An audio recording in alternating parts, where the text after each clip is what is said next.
Assalamualaikum warahmatullahi wabarakatuh. Baiklah, perkenalkan nama saya Cahaya Bagus di Nugroho dengan PN 2042 40242. Di sini video ini saya akan membahas tentang dasar pertimbangan dan rasionalitas pengembangan kurikulum 2013 dan kurikulum Merdeka untuk memenuhi tugas mata kuliah yaitu telaah kurikulum dengan dosen pengampu Dr. Tio Gusti Satria, Magister Pendidikan. Baiklah, kurikulum menurut Undang-Undang Nomor 20 Tahun 2003 tentang Sistem Pendidikan Nasional, kurikulum merupakan seperangkat rencana dan pengaturan mengenai tujuan, isi, dan bahan pelajaran serta cara yang digunakan sebagai pedoman penyelenggaraan kegiatan pembelajaran untuk mencapai tujuan pendidikan nasional. Perubahan kurikulum dilakukan untuk menyesuaikan kebutuhan peserta didik, perkembangan ilmu pengetahuan, teknologi, serta tuntutan masyarakat. Oleh karena itu, pemerintah Indonesia secara berkala melakukan pembaruan kurikulum, salah satunya melalui kurikulum 13 dan kurikulum Merdeka. Menurut Slameto, kurikulum 2013 dikembangkan dengan tujuan menghasilkan peserta didik yang produktif, kreatif, inovatif, dan berkarakter melalui penguatan sikap, keterampilan, dan pengetahuan secara terpadu. Dalam implementasinya, kurikulum 2013 menggunakan pendekatan ilmiah atau saintifik yang meliputi kegiatan mengamati, menanya, mencoba, menalar, dan mengomunikasikan. Melalui pendekatan ini, peserta didik diharapkan menjadi lebih aktif dan mampu berpikir kritis dalam proses pembelajaran.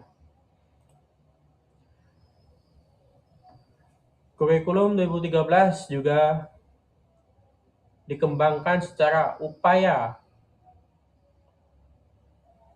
memperbaiki kelemahan kurikulum sebelumnya yang dinilai belum mampu mengembangkan kompetensi peserta didik secara optimal. Menurut Aziz 2016, kurikulum 2013 dirancang untuk menyeimbangkan pengembangan sikap, pengetahuan, dan keterampilan sehingga peserta didik tidak hanya unggul dalam aspek akademik tetapi juga memiliki karakter yang baik.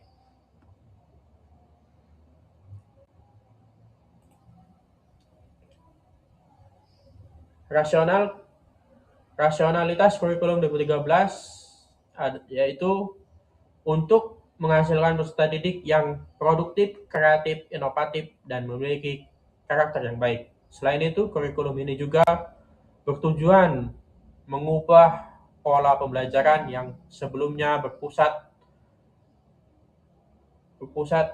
pada guru menjadi pembelajaran yang lebih berpusat pada siswa.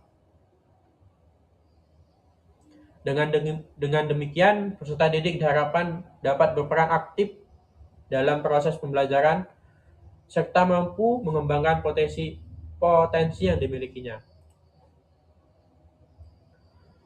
Kurikulum Merdeka menurut Andini yaitu memberi kesempatan kepada peserta didik untuk belajar secara lebih mandiri dan kreatif melalui pembelajaran berbasis proyek yang mendorong pengembangan keterampilan abad ke-21. Kurikulum ini berfokus pada materi yang lebih esensial sehingga peserta didik dapat memahami konsep secara lebih mendalam.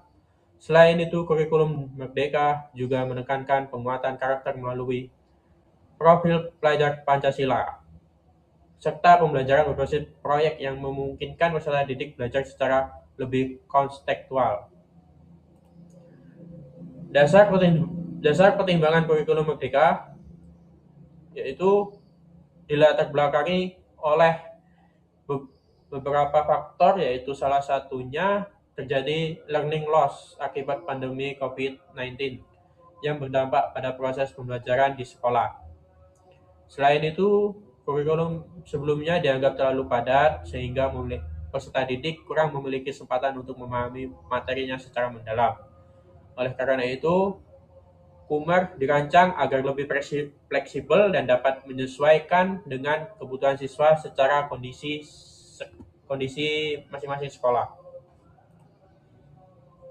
Rasionalitas kurikulum merdeka yaitu yang lebih relevan, bermakna, dan sesuai dengan kebutuhan peserta didik. Dengan demikian, peserta didik diharapkan mampu menjadi individu yang mandiri, kreatif, dan memiliki karakter yang kuat sesuai dengan nilai-nilai Pancasila. Berikut perbandingan kurikulum 2013 dan kurikulum Merdeka.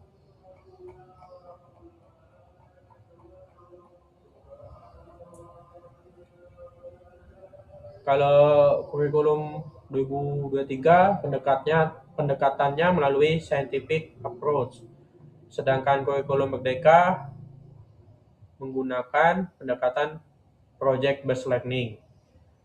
Dan kurikulum 2013 strukturnya lebih padat, sedangkan kurikulum Merdeka materinya lebih esensial, lebih fleksibel.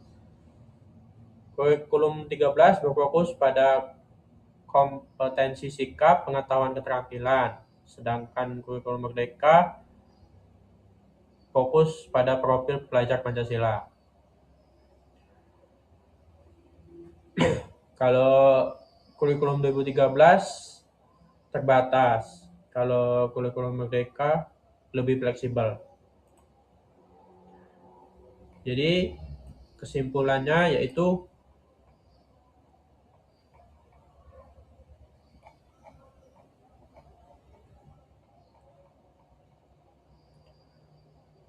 berdasarkan pembahasan yang telah disampaikan dapat disimpulkan bahwa perubahan kurikulum merupakan upaya pemerintah dalam meningkatkan kualitas pendidikan di Indonesia. Kurikulum 13 dikembangkan untuk memperkuat pendidikan karakter serta mengembangkan kompetensi peserta didik secara menyeluruh. Sementara itu, kurikulum Merdeka hadir untuk memberikan fleksibilitas dalam pembelajaran serta menyesuaikan pendidikan dengan kebutuhan peserta didik dan perkembangan zaman. Dengan adanya kedua kurikulum ini diharapkan pendidikan di Indonesia mampu menghasilkan generasi yang kompeten, kreatif, dan berkarakter. Terima kasih. Mohon maaf atas kesalahan dan kekurangan dalam membuat video presentasi ini. Saya akhiri. Wassalamualaikum warahmatullahi wabarakatuh.